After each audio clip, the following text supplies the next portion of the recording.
G'day everyone, welcome back to Pete's Investing. Today is June 24, 2023. This is the New Zealand Canadian dollar currency update.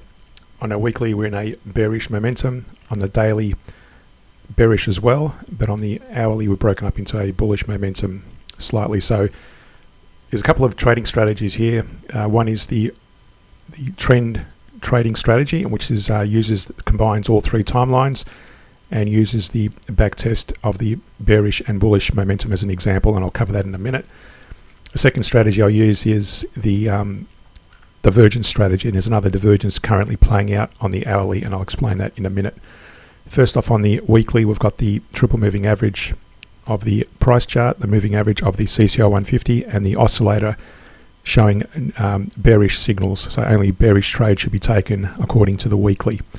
On the daily, likewise, bearish, it's just turned down into a bearish momentum with those indicators, and you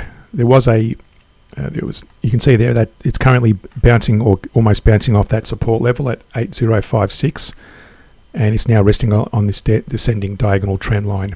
So that level there as well that corresponds with a 61% Fibonacci retracement, so that's a key area. If it falls much further than below that, if it breaks that support area, we're going to see further declines. Otherwise, we may see it bounce from here possibly. Now on the hourly, we've got a bit of a divergence playing out here. Now that was our last video back there, so it hasn't really done much. It's gone sideways since our last video posting. But we've got here a very slight bullish divergence on the CCI versus a bearish divergence on the price chart.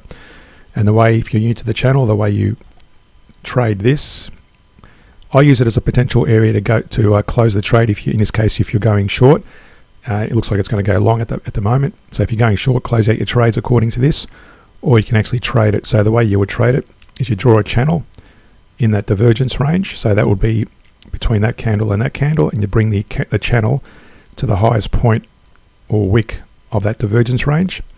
So that's where you would have gone long on that breakout of that channel there. Now it's fallen back a bit, but you could still probably trade it on this, and you put a target.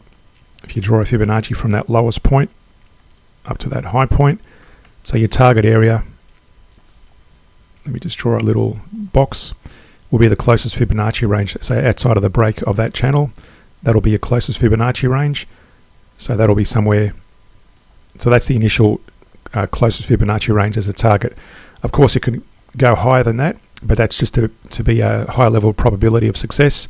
We choose the closest Fibonacci range of a exit strategy.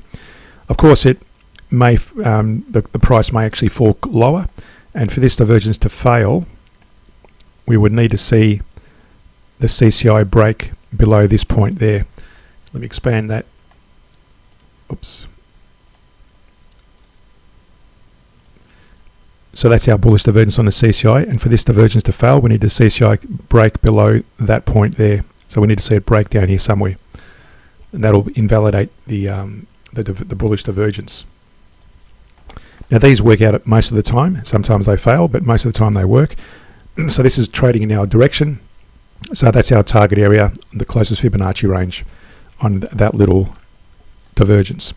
As I said in the beginning, these are two back tests, the short and the long back test, if I zoom out. So the way you would trade that is, again, when the weekly and the daily are aligned, you trade it when the hourly is also aligned. That's where you take those long trades or short trades. So to understand how to trade this and other trading strategies, subscribe to my Patreon page, where we also look at weekly scans of stocks, currencies and commodities. Subscribe, like and share the channel. Thanks for watching, and see you in a future video.